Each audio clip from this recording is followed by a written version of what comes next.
Assalamu alaikum everyone and Ramadan Kareem to all of you.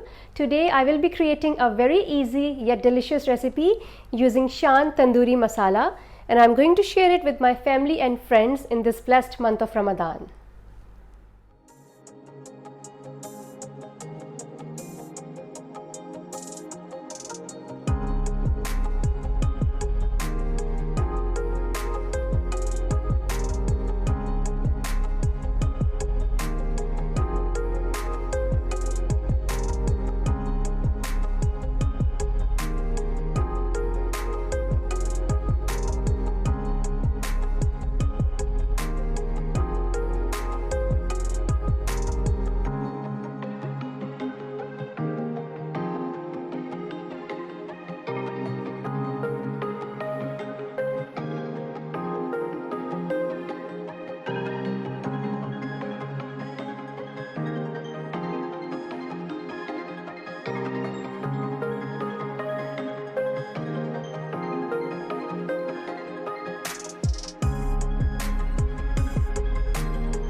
So guys, I marinated the chicken 3 hours ago, and now I've just preheated the oven at 180 degrees centigrade.